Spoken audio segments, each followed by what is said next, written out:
This is crack cocaine. And this is why we wanted to do a hand washing campaign. Yes. So, and of course, that's not public health, by the way. We could ask for like $5 grand, please buy some soap. We have 4 sinks at Van Nuys. And anyway, go ahead, I'm still pissed off about it. These photos were taken by some award-winning photographer. That's just a kind of caring that you see in the downtown east side that's almost shocking to non-downtown east siders.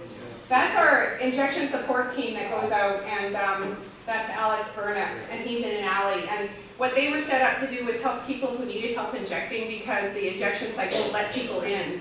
If you're blind or an amputee, or your lifetime lover just died, and he always helped you inject. Now you have to go to the alley and go, can someone help me inject? And they have almost 100% rate of HIV amongst people who need to request and help with injection, and 65% of users ask for help injecting at least once in the last year. So anyway, that's, and it's funny, this research. So that's what else I was going to talk about.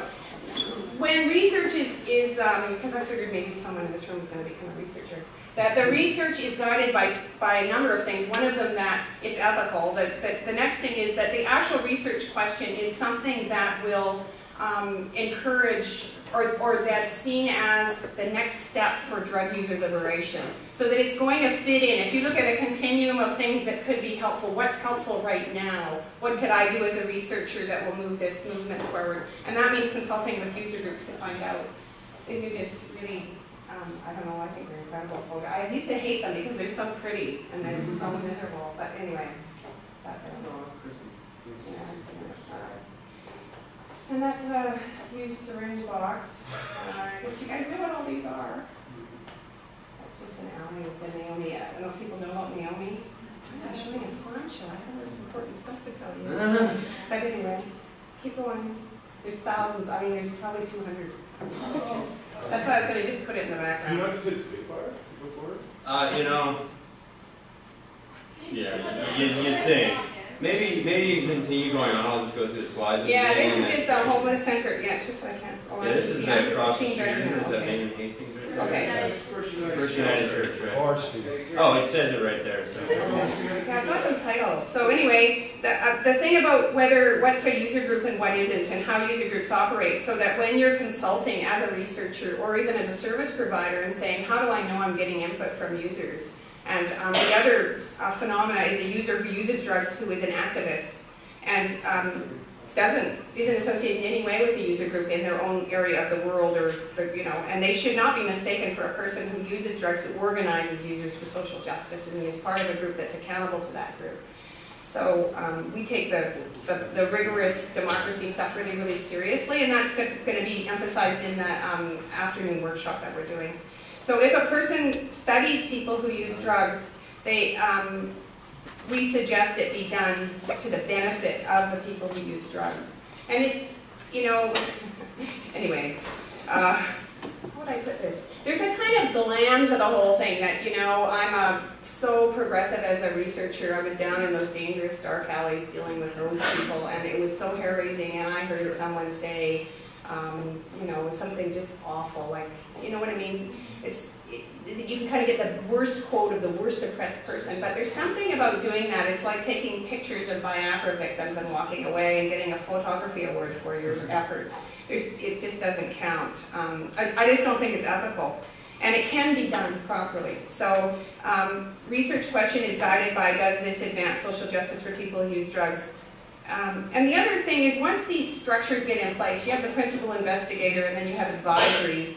I don't think the users should be on the advisory because it just further marginalizes them. I think that if there's an actual body that's really guiding the research, that's making decisions, if you put users in that position, it's way better because then they have a sense of power. After a while, people just don't go to advisories because they know they can make advice and it won't be listened to. So the Naomi trial for sure had a user advisory, but didn't have any power to design the project.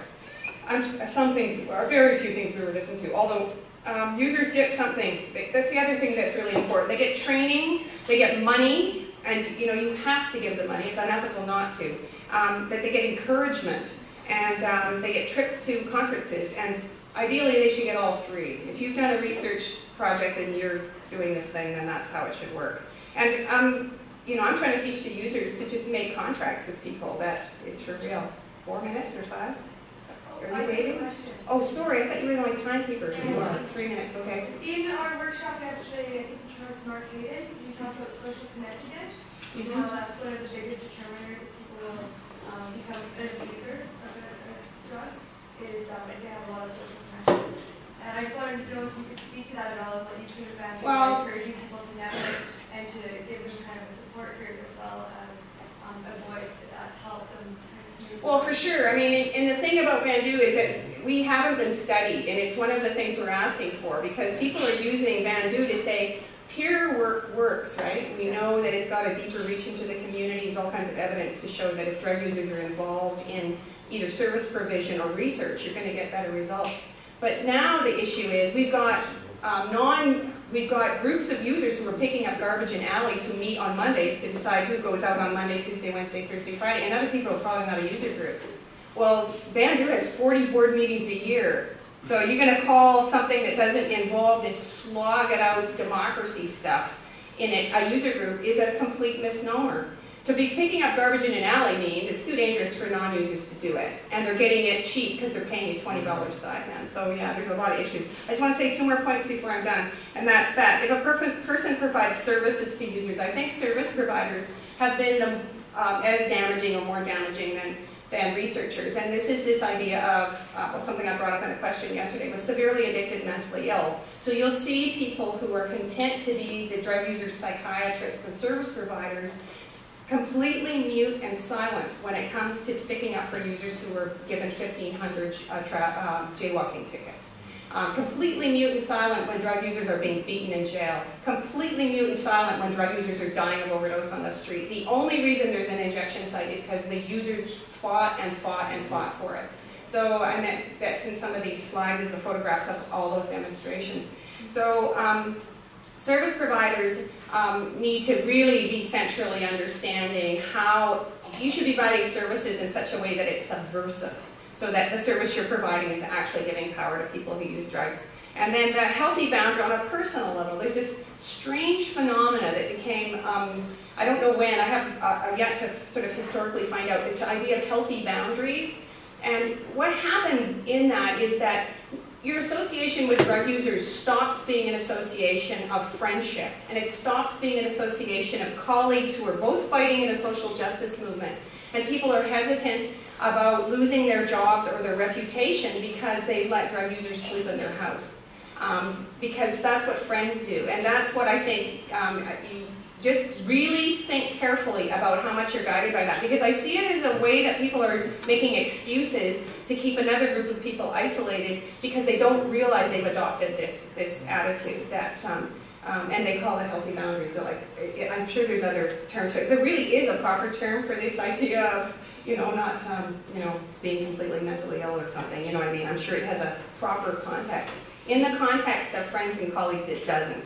And I have a sign-up sheet because the way we got the injection site last time was I got a clipboard like this and we got a bunch of volunteers to start coming and helping. Vandu has lost a whole bunch of its funding. We're in a building that we pay for. We're considering opening between either 8 to midnight or 9 to 1 or 2 to, 10 to 2.